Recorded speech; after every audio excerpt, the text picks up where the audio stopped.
The 1st of May 2004 was a significantly important day in modern Polish history. It was the date when Poland officially became a member of European Union. Today, also in May 2024, we celebrating that significantly important anniversary. But anniversary is not only the excuse to think about past, but also a good opportunity to talk about future, common future. Today, we students of SDH, Warsaw School of Economics, and students of Sciences Po in Paris, we would like to introduce you to hear the debate with motion. With motion, the EU ought to uptake the fight against intergenerational discrepancies over the one between old and new European countries, members of European Union countries. Today with me is Pierre, and my name is Igor, and we will be the marshals of the debate. In the debate will take part two sides: the proposition, students from Warsaw School of Economics, and the opposition, the students of Sciences Po in France. Pierre, would you like to introduce your team? Thank you very much, Igor, for this quick presentation. We are really pleased to be in Poland with you today. It's a real pleasure for us to be here in Impact 2024. We know that this year is really important for the European Union, so we are really pleased to debate with you. We have the chance to have in our team a fantastic team of students from the Sciences Po Nations Unies Association. So we have the chance to have Eva, our co-president, just right there, who is studying security and defense. We have Océane, Anne-Cécile, and Clara. They are in the bachelor program in politics and government, and they are part of the SPNU Go to School, the Mune team, and then we have the vice presidents just right there. So thank you very much, Igor, for this quick presentation, and I will leave you the floor for your team. Thank you, Pierre. If it comes to our Polish team from Warsaw School of Economics, the first speaker is Lidia, student of Global Business, Finance and Governance. Ella, also the student of Global Business, Finance and Governance. Adrian, the student of Quantitative Methods. And David, also student of Global Business, Finance and Governance.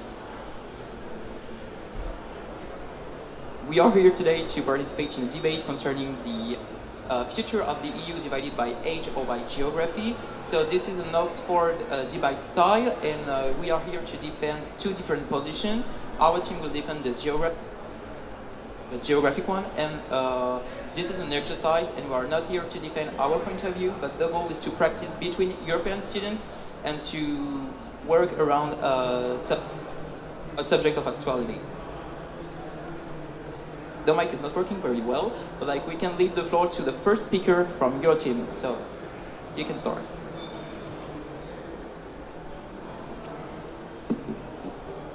Ladies and gentlemen, today we stand before you not just to engage in a debate, but to address a pressing issue that tugs at the very fabric of the European Union.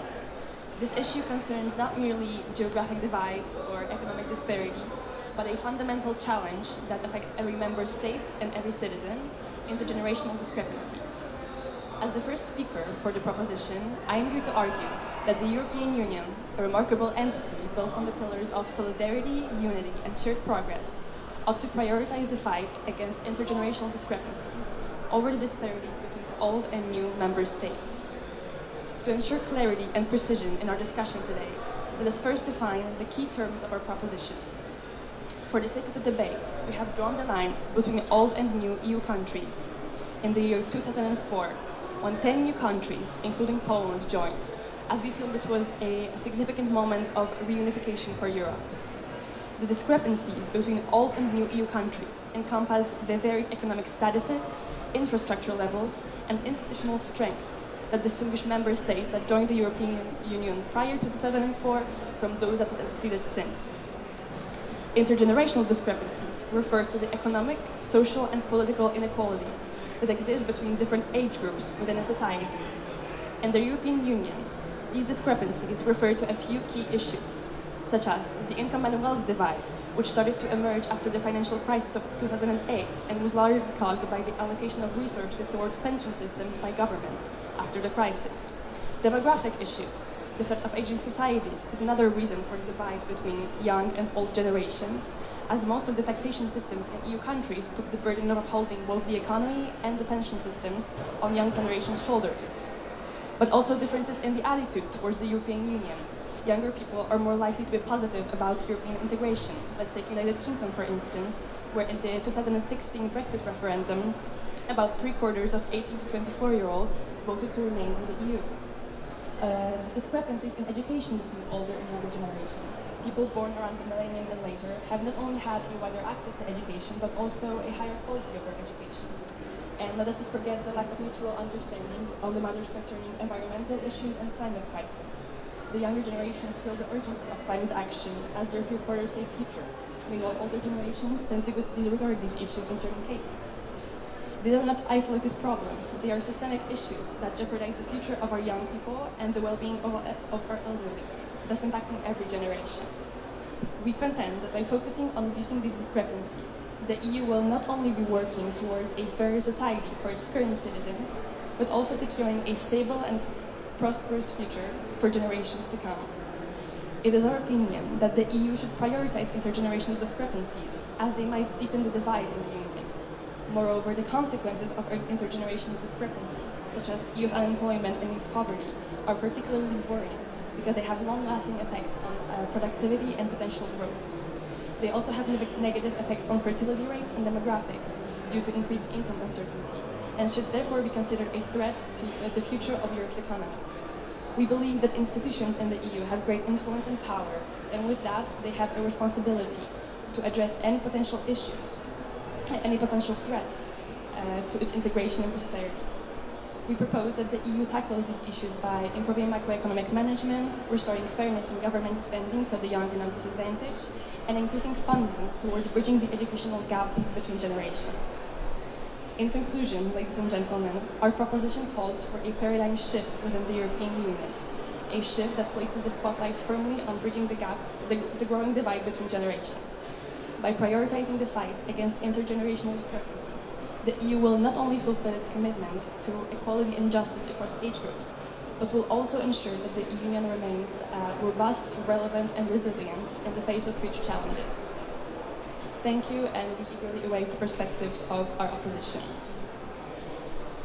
Thank you. And now I look to next speaker, the first speaker of the opposition.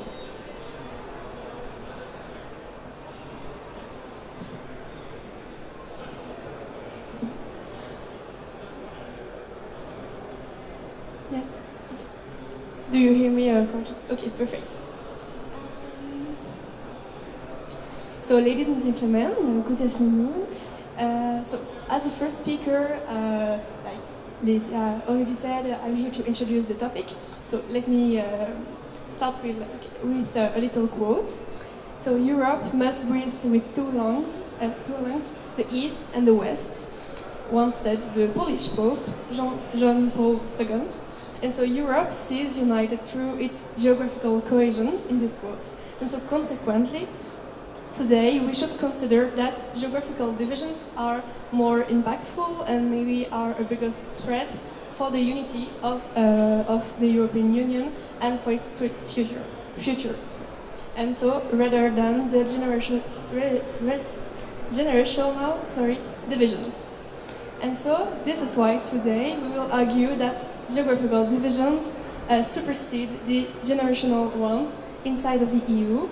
And so this is particularly relevant in this time of European Union elections. And so today, we will start with some definitions. First, of course, the European Union. We decided to define it as the political and economic union of 25 countries with a population of 405 million people. So it might seem a bit obvious, but always good to remember. And so secondly, we wanted to specify our definitions of divisions and of geographical divisions. And so first, we consider that today divisions will be the characteristics that divide and which contribute to heterogeneization and questioning of the EU. And so, however, the geographical divisions precisely are more than just the opposition, because more than just the opposition, of the old versus the new Europe, and it's much more than that. Indeed, geographical divisions imply, as we define it today, a wide range of divisions. The ones between countries of Europe, but also, of course, within them. And so the divisions are national, regional, but also rural versus urban within the states. And so those divisions are also impacted by each other's countries, topographies and climate.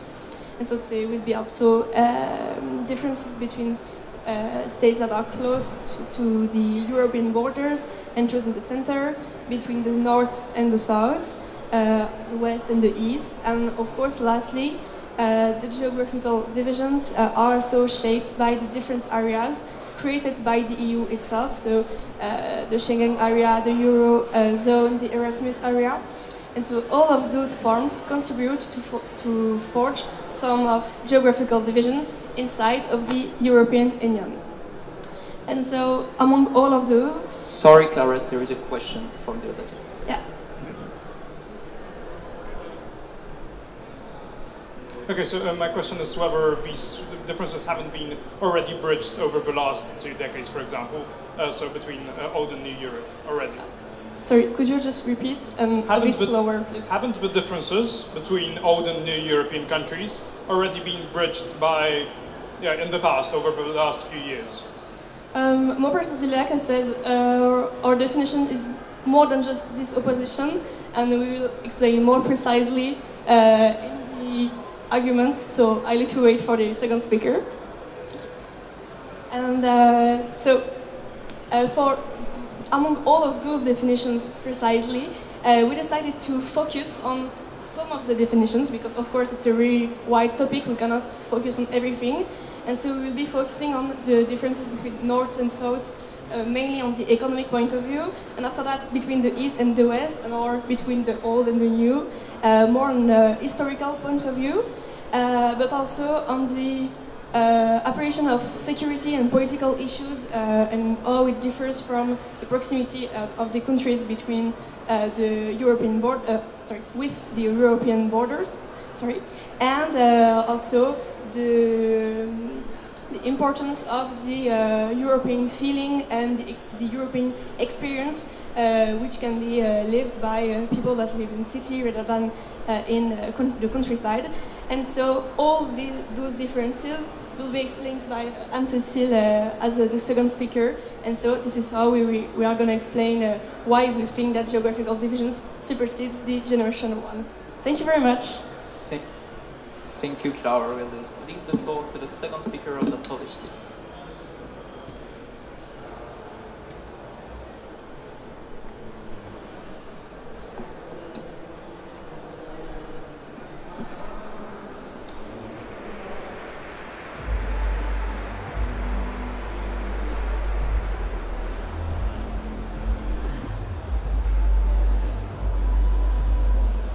Ladies and gentlemen, nowadays we find ourselves confronted with a crucial moment in the history of the European Union and Europe itself.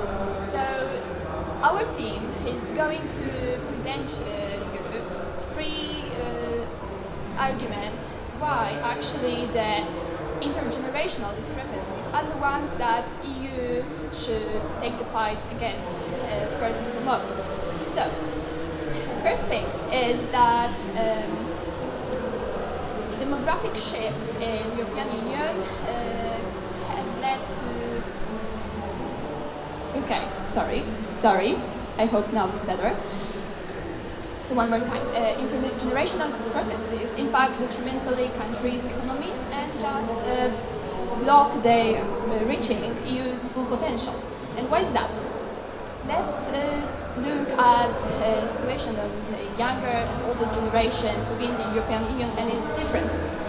Younger generations nowadays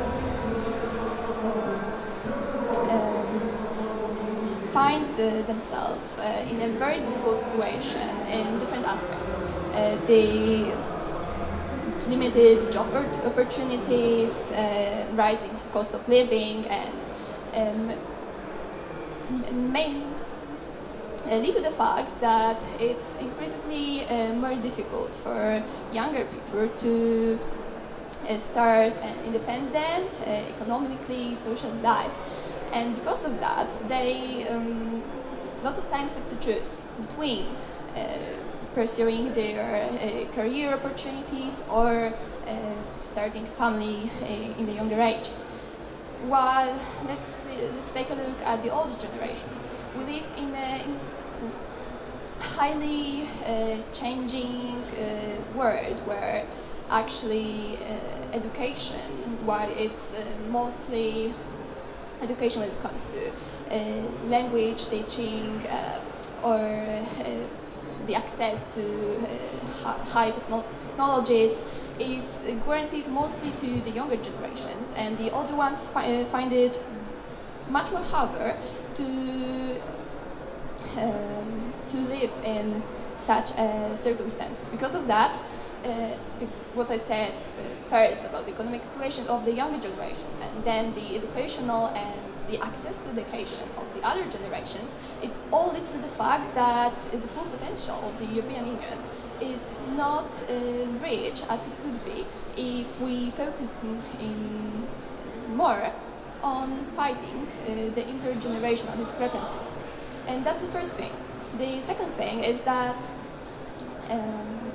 addressing the intergenerational discrepancies within the European Union presents an opportunity to also mitigate the disparities also between the EU and new and old member states. Ella, there is a question for you. Sorry. Okay. Thank you. Just to come back on your first argument about this lack of opportunities for the young people, doesn't that contradict your first argument that young people had more access to education, and so isn't there a fundamental contradiction between the fact that the young people are educated and so should have more opportunities and the fact that they seem to struggle economically?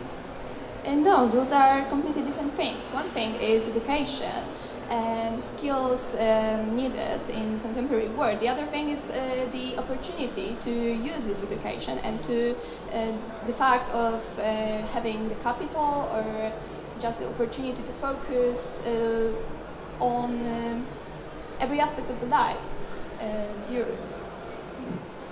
of the life. So yes, to continue. The other thing is that the older generation, the discrepancies between the generations lead to the fact that EU is less united, and just the EU identity is addressed in a different way, and this leads to less efficiency when it comes to acting. Because one generations may prioritize traditional national identity, the other ones tend to embrace a more cosmopolitan outlook. And this just leads to the lack of consensus in the EU institutions, to inability to act to challenges in addressing pressing issues like, for example, climate change, migration, or those economic inequalities, and makes therefore the EU less efficient. So that's also an important thing. Why? And the last thing is that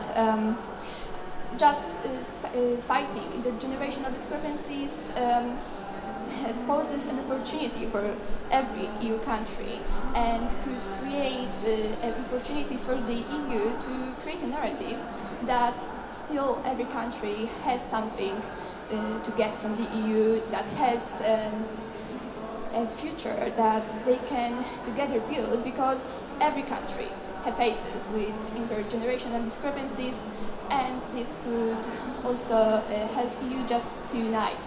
So, thank you for your attention, and that's the end. Thank you, Ella. And now I look to the next speaker, the second speaker of the opposition.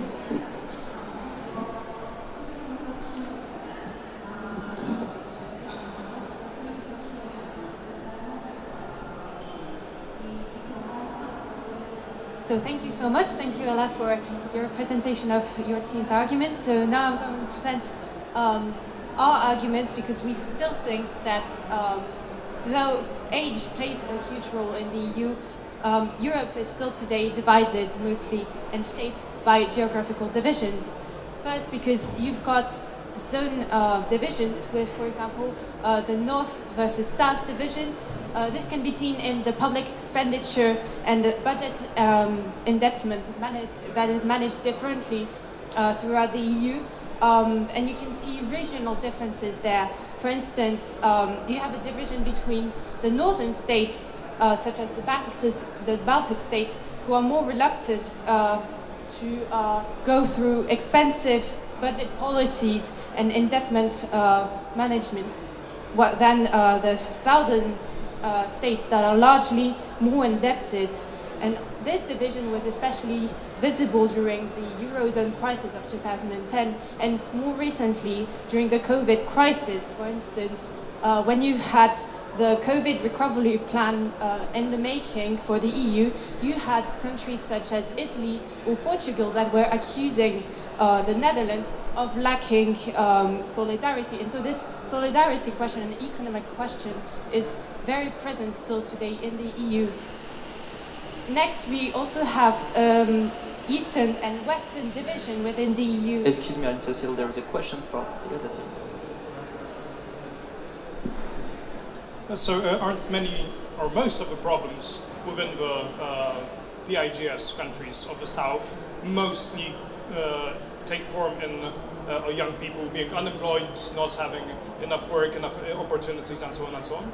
Thank you. I think it's not only that. If you look, for example, at the 2008 economic crisis in Greece, yes, of course, there's a part of young people being unemployed, but you can see that it's more a phenomenon of management and of the differences within the economies. The structure of the economies is fundamentally different with countries of the South, which are more based on agriculture and on tourism, than countries in the North. You always have that division that is stated between the beer Europe and the wine Europe, or the olive oil and the butter Europe. That's very frugal, but it's just to show that geographically, at the basis, the climate basis, Europe is so different and so diverse, and especially with climate change, we're going to have more and more crises, and economy is going to be a key point in shaping Europe's future.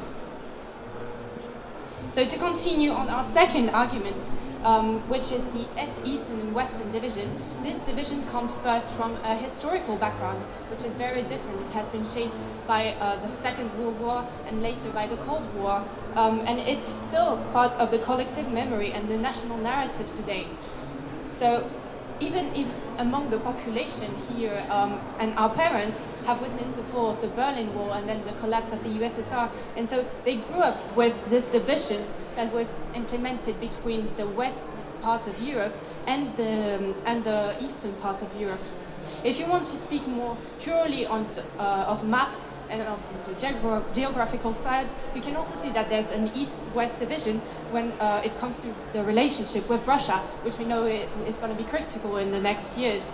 So we can see that the threat is not perceived in the same way, and at least not as crucial in Portugal, for instance, that here in Poland, or in Finland that joined recently NATO because of that. Then our third argument is on national divisions, because you can see that there's a big crucial question here, which is the question of borders. So you can see that during the different crises that Europe has gone through, for instance, the 2015 migration crisis, or more recently the COVID crisis, there's always this sort of reflex to withdraw onto ourselves and to close the borders. And so this is still something that we need to overcome. And this is still one of the major challenges, is how to overcome this reflex of always thinking on our national borders and try to think on a more global European level. And finally, our last arguments are on the infranational level, because first, you've got a rural versus urban zone division. The European experience is very different whether you live on the countryside or in the cities. In France, for instance, you can see that recently you've had an agricultural crisis, and this has spread also in other countries such as Poland, etc., where you can see that the agriculturists are the first to suffer from policies that are more restrictive, for instance, on the use of pesticides, and this affects them more profoundly. That if you are in a city, you are more inclined to benefit from policies such as transportations and etc. So you have a more pro-European sentiment that is more inclined to build in the cities because they don't have the same vision of the impact of the European action on their daily lives. And so this is also something that we need to look through, is how to build policies that can adapt to the regional level to make sure that everyone is satisfied with what Europe can do for them. And finally, on the infranational level, we wanted to state a more specific case that is visible within the regions which have strong historical, cultural and economic identities and who have more independentist tendencies, such as Scotland before, when the UK was in the European Union, or today more with Flanders, Catalonia or Corsica. And so you can see that these bring different apprehensions of how to coordinate the European policies and the more regional policies. Thank you, that will be all for us. Thank you very much, Cécile. We'll leave the floor to the next speaker of the Polish team, Adrian.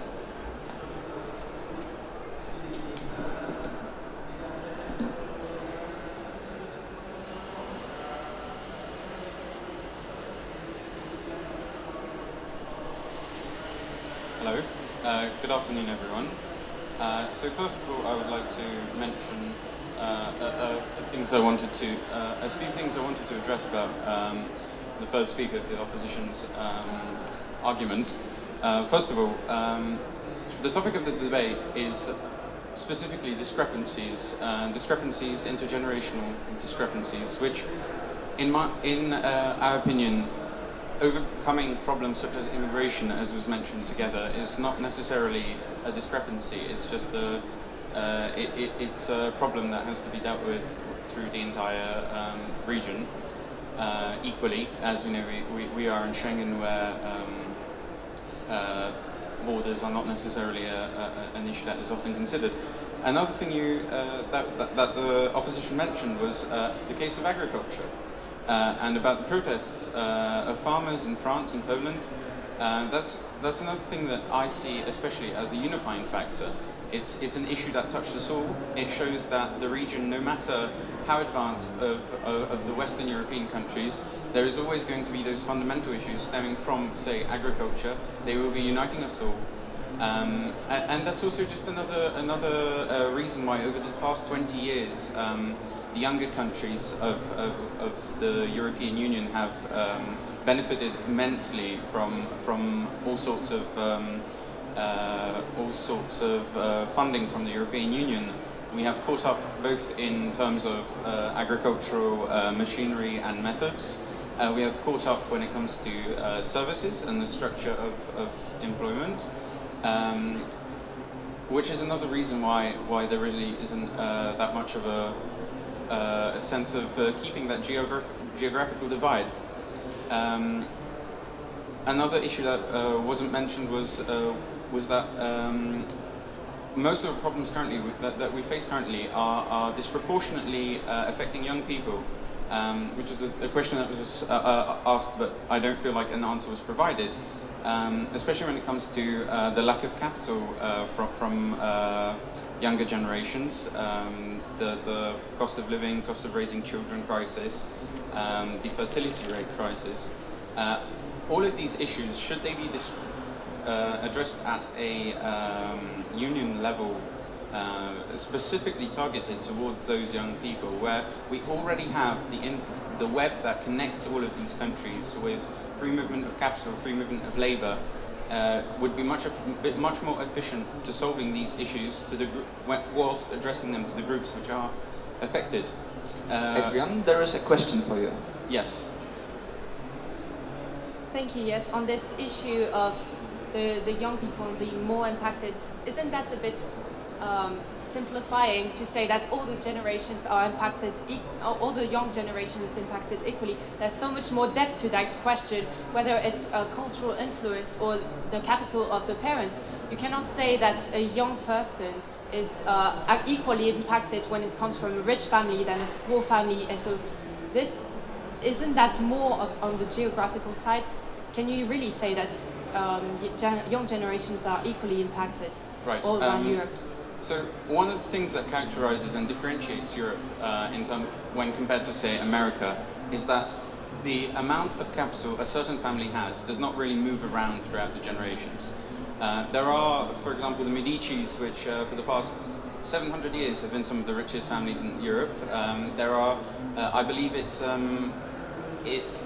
the statistics are that in the top 10% of people who the top 10% richest people who are now the top 10% richest were also the top 10% richest 300 years ago. So I feel like an issue tackling, there has been just stagnation in Europe really in this term, which shows that the divide we currently have didn't really solve the issues. When it comes to the division by wealth, for example, of course wealthy people are going to have less of these problems, but they are just 1% of the population, whereas the remaining 99 are struggling with very similar issues. We can look at, for example, Spain, which has some of the highest unemployment. We can look at, say, you mentioned the north and south the north-south divide. That's also a factor which I feel like could be addressed geographically, because of which doesn't have to be addressed geographically, because again, you will have older people, for example, who have more capital, who can travel and spend that capital, whereas you have the young people who, for example, have less capital, but they have a lot of free time, but they can't travel because of this, which solving the issue on an age basis should be easier. I'm out of time. Right, so I will hand my voice to the fourth speaker. Right, is there a question? Sorry. I had a question because I feel that maybe you have misunderstood our argument about North-South divide. We were talking more about the way that North and South countries tend to manage their public finances, and not about the government scale, and not about the individual scale. So I think that was more our argument, that there is a difference at the government scale, at the managing scale. Of course, but again, that is a sort of a more arbitrary boundary that has been drawn. And we have the NUTS system, right? You were talking about how there are splits into regions. I feel like the thing is that if you take those regions and if you sample them, they will 9 out of 10 times be very homogeneous. You mentioned how there's a lot of difference between like West and East, and I feel that's true, of course. But if we take out the biggest cities from the map of Europe, this changes drastically. And another thing you mentioned was how there are issues about people in, for example, the West tending to live in cities, etc. Whereas Europe is one of the most, it has it's a region which has very evenly distributed little towns, slightly smaller cities. We've managed to alleviate urban sprawl. So the structure of people living on rural areas versus urban areas is quite similar. And in terms of that, even when you take, for example, people living in Champagne and being plantation owners over 70, and then you take a person living in rural Poland, for example, they are going to have the same issues with access to healthcare. That there aren't going to be any hospitals close by. There aren't going to be all the services they might require, such as a local governance office or a shopping area, not just a basic grocer, but for example, shopping for clothes, etc. An older person has trouble with that. So I feel like the geographic split here can be. It doesn't really play a factor. Europe is very homogeneous in terms of the city map. I think that answers your question.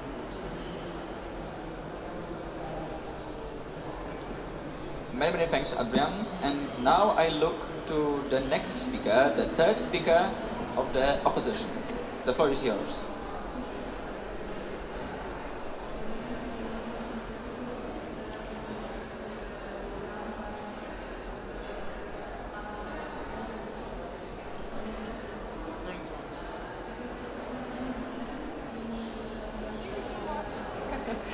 Hello everyone, thank you for hearing us on this very important subject.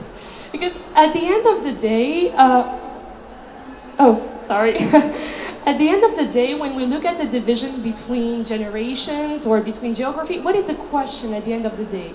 I mean, the question is why in European Union we cannot be united, why we cannot go further, why we cannot be stronger together. And yes, you talked a lot about efficiency and that generational problem could be a problem for efficiency. But the thing is, while I'll agree with a part of your argument, I think that a lot of things should be nuanced. First, you said that European Union could be blocked, by generational problems such as pension retreat, etc., etc. But the thing is, I think that this unites us because we have kind of the same transnational problems. So it is more a common problem than something that divides us. So because we are playing on the world, it's important to see that it's not a division, but something that gets us common. And also, I think that the problem with generational things, with pension retreat and things like that, it also links to geography because it links to sovereignty. I mean, with European Union, when we talk about efficiency and economics, the thing is that we cannot push too farther because of sovereignty, more than because of the generational thing that are linked to pension retreat and things like that. This is what doesn't make us as stronger as we want to be. Second of all, you said that younger are more educated, and this makes a very big division between the olders and youngers. But the thing is that it is not a division between generations. This is more a division between social people. It's a social division.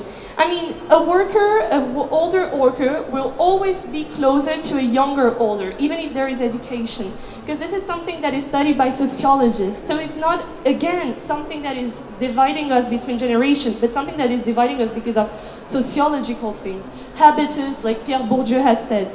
And also, it is important to see that it is, again, when we speak about education, something that is linked to also geographical division. Because I will take Romania as an example, because I know kind of a bit of this country because of some Romanian, or thanks to some Romanian origins. But in Romania, for example, there are still some children that do not go to school. So how could you say that now younger are educated, so they feel maybe more pro-European, and the older are not as much, so they feel less Europeans? No, it's kind of hard to say this for every country. So here again, we find a division between geography. And then you spoke about our attitudes towards European institutions, towards European politics, and that kind of younger could feel more close to it, or that they share this kind of common topics, such as climate change. And yes, this is kind of true, because it's true that younger generation have kind of give an impulse to these topics, as climate change.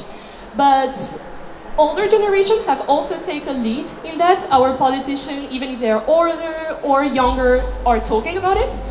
And also, if there are some topics that could divide younger, older, could be art, there are also some topics that really unite us, regardless of our age. And the best example for the moment in our contemporary actuality is really the war in Ukraine. When the war in Ukraine has happened, younger and older were all united against what was happening. And here again, we find a division that is more geographic, because we're kind of arguing for that. We can see that when we look at war in Ukraine, Eastern Europe could be more concerned about it rather than, for example, Spain. But here we do not find a very sharp division between older and younger. So that's why, yes, we could agree on a lot of things, but it should be more nuanced. And division with geography is still a very important actuality in the European Union. There is a question. Yeah, of course. So wasn't Europe already divided geographically during the Cold War, when there wasn't much of a problem for us to assume that Portugal would fight for Western Germany if such a war was to be established? So aren't the geography didn't change, but now people from Western Europe may not want to fight for Eastern Europe? I didn't understand your question. Is that Western would not fight for Eastern? They used to want to, right? And now they don't, so isn't this a generational change, basically? I don't think that Western do not fight for Eastern, because like today we are more we are in European Union, so we are fighting together for this. It's just that what I said with Spain is that in Eastern Europe, when we look at how people feel, they feel more concerned because the threat is just around them. But for Spain, that is further, the concern is not so strong. That's all. There is many questions on the other side, so Okay, so my question is, then what would you tell about Hungary, that is actually a new European Union country? Is actually, when it comes to war in Ukraine, it's not a division or discrepancy between old or new countries. You spoke about Hungary, no? Yes, Hungary.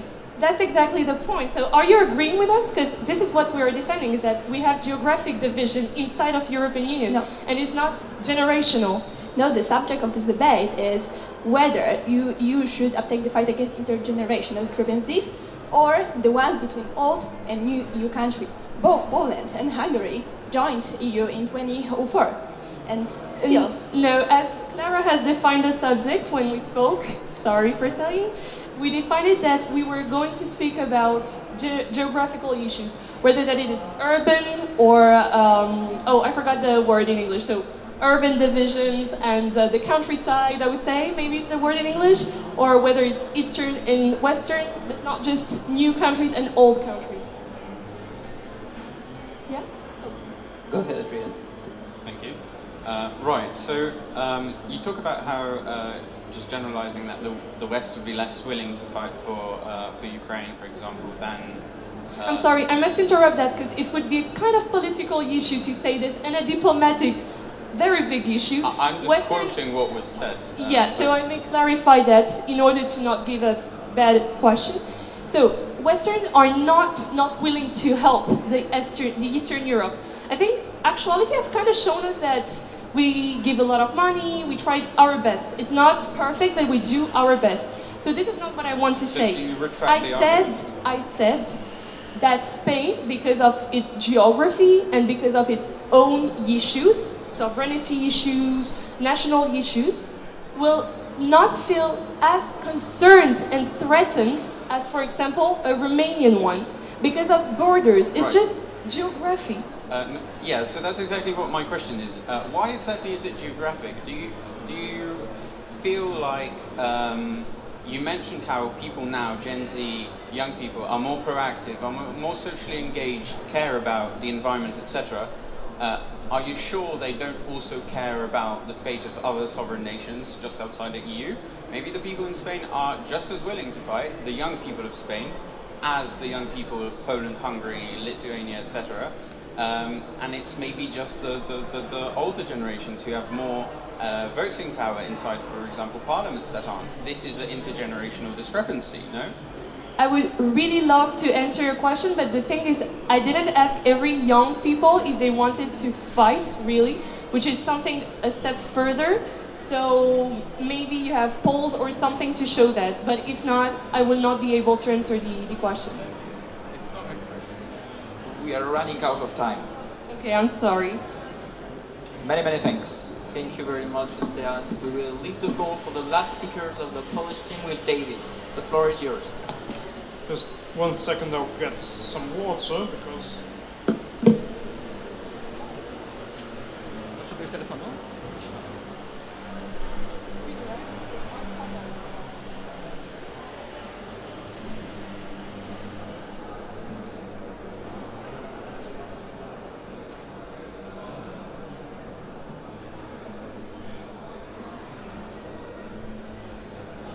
Okay, so, dear side opposition, side proposition, our dear listeners, today's debate on whether the EU ought to uptake the fight against intergenerational discrepancies over the ones between old and new European countries is first of all a debate on the frameworks.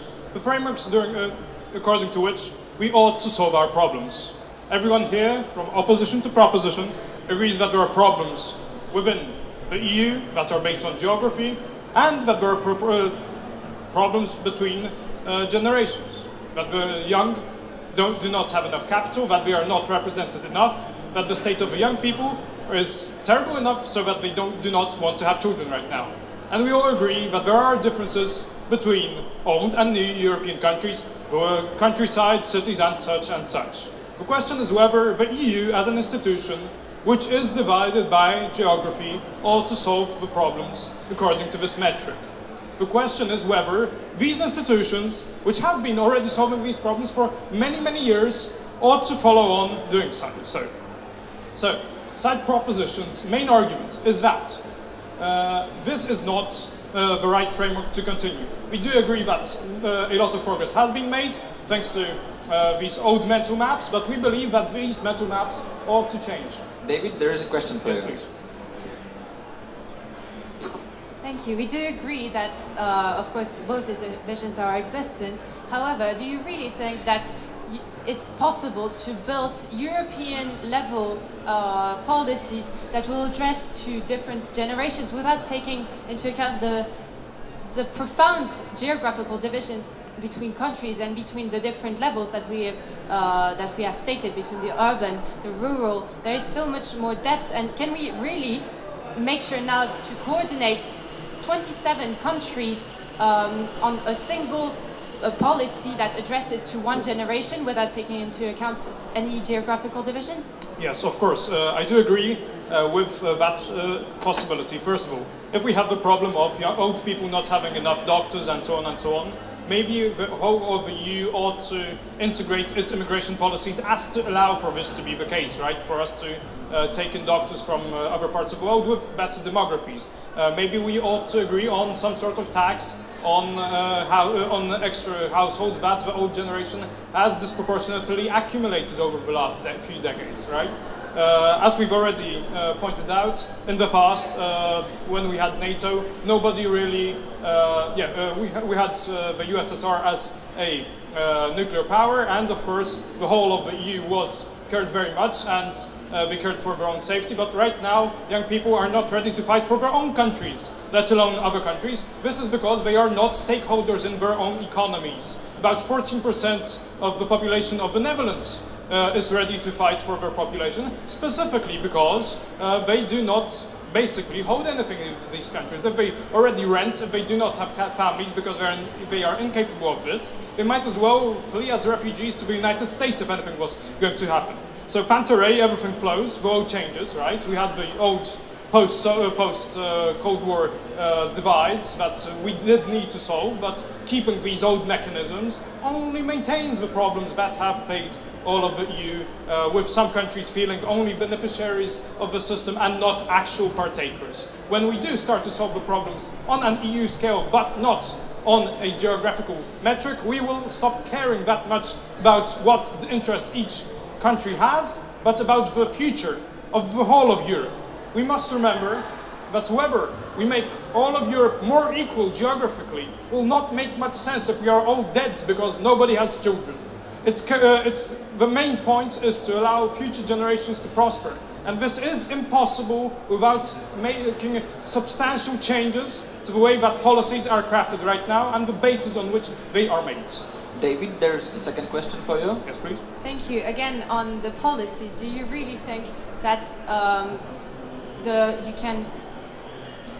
do you really think that you can overcome these differences? We know that further crises are going to come and it's going to impact the countries differently. So it's not a question of national interest, but more about the national situations within each country on the economic situation. So do you really think that we can overcome that by a generational division?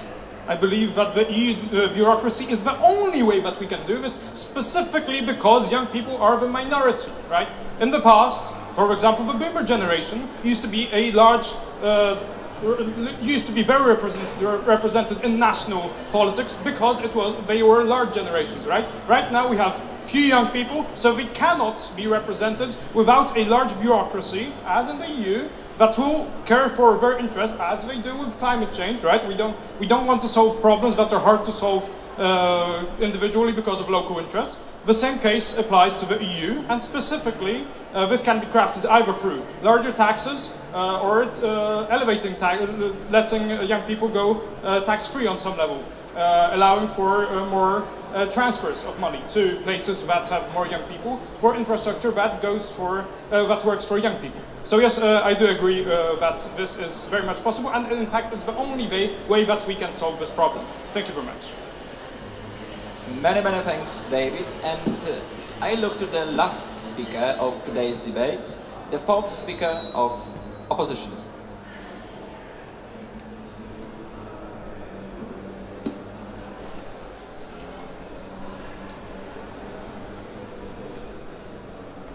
Thank you very much. Thank you for this interesting debate. It was really amazing to hear all of these arguments.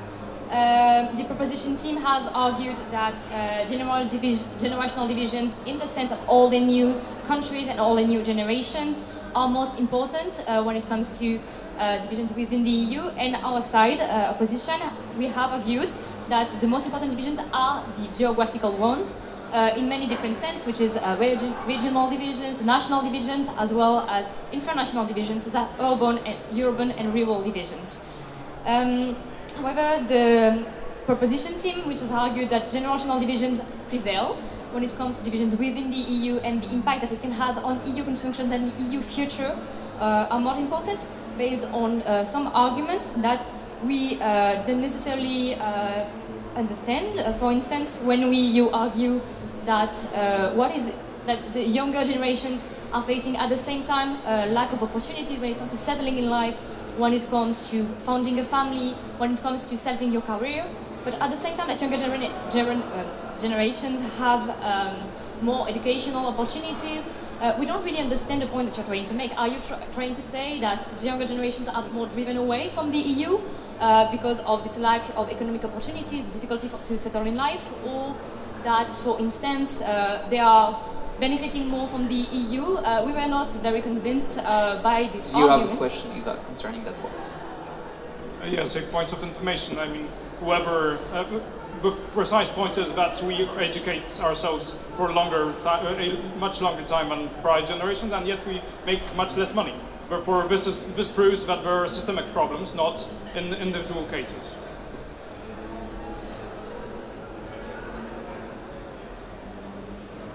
Thank you for the clarifications, but we also didn't agree because we think that many of the divisions that you read from generations are more social ones, because of course, as our third speaker argued, it is not the same to face an economic crisis when you're a young and less privileged individual than if you're a young and more privileged individual. Therefore, we do not believe that generations are the key factor here to explain these difficulties in facing economic crisis, in facing difficulties to settle in life, but it's more social factor. So we therefore believe that the arguments that the proposition argued are mostly revealing divisions within the generations, because generations are not living the same experience based on their social backgrounds. On the other hand, we have argued that there are many different geographical divisions within the EU. I already mentioned them. But first, about the East and West division. These divisions, coming from the Cold War, are still very present today. As we said, the generations, our parents, lived these very geographical divisions of the Cold War, and are still impacting the mindset of the people. They are still impacting the culture, they are still impacting the history, and history doesn't disappear overnight. You cannot say that in the EU, when we vote, when we think of EU policies, when we think of the EU future, we see it from the same way. We don't see it from the same background, from the same point of view. So if the EU wants to make policies, wants to advance, wants to build its institution further and deepen the EU integration, we cannot forget that we do not come from the same history, and this history has been largely defined by where you were situated on a map. So we believe that geographical divisions are very important to have in mind, and the EU cannot advance if they think, yes. There is a question. Right, so what I wanted to mention is how you said that there is still a very big inequality in terms of wealth and just the quality of living, etc. The standard model that you assume to measure, the standard model that is usually used to measure growth made by the Nobel Prize winner Solow mentions incredibly fast growth from even varying points. 20 years is a very long time, during which the growth has been very, very fast. How is this addressed? So, what I'm asking is, how is this addressed? Why haven't we caught up, in your opinion? Because things seem to say otherwise. So to be honest, we already run out of time, so I don't think questions were allowed in the last minute of the speeches. And also, like, we mostly are good for the geographical division, so if you want to go more on the social side, I think it would need another debate. It was not our main point, it was just like to react to what you said, but it would need another debate, and we are really running out of time, so can I have a word to conclude, or no? In 1 minute. In 1 minute, I will be even shorter than this. So to conclude, I wanted just to say that defending that geographical divisions are still very important in the EU is not a pessimistic message.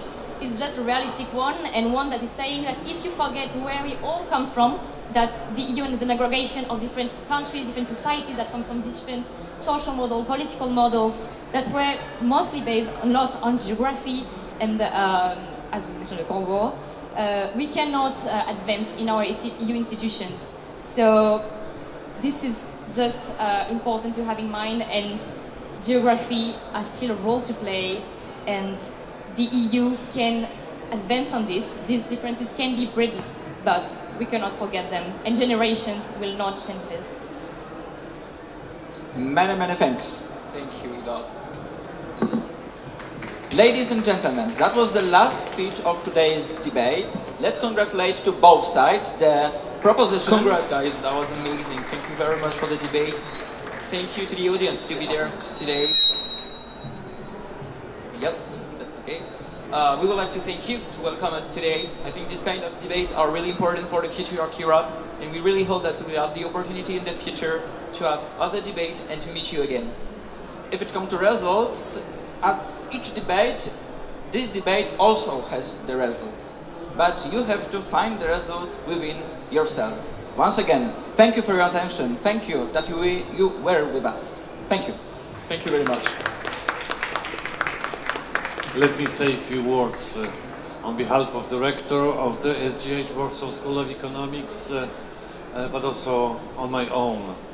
I think your presence here, dear friends from Paris, is just a proof that there are no divisions between us. L'Europe n'est pas dividée. On ne peut pas s'imaginer la même situation il y a 20 ans qu'ici, à Poznań, une ville industrielle très importante, de commerce aussi, de Pologne. Il y a deux équipes libres, de France et de la Pologne, de deux nations qui aiment la liberté et qui aiment voyager aussi et connaître le monde entier, se rencontrent ici pour débattre l'avenir de l'Europe et l'importance des divisions géographiques ou générationnelles. Merci mille fois pour cette rencontre de bel esprit, de l'intellect, des arguments et aussi de votre souci pour l'avenir de l'Europe. Je ne sais pas qu'il y a aussi des anglophones entre nous. Let me just switch into English. Thank you very much. Your presence is the proof there are no divisions, and so many beautiful minds being gathered here is just the proof that we overcome this past, the divisions, geographical over ones. The arguments were so convincing. You said that we have to decide in our hearts who was better, but I think you all together, you are better. Thank you very much, guys, for coming to Poznań, to be with us. It was so much difficult sometimes to organize it, but I hope it is just our first meeting here, and we are both. It is also what we wanted in SGH Warsaw School of Economics, to be part of Civica. We are the huge university of 10 strong universities in Europe. It is one university, and we are united here. We are discussing the division because we are free to thinking about divisions being united. Thank you very much. Merci beaucoup. Thank you very much. Thank you.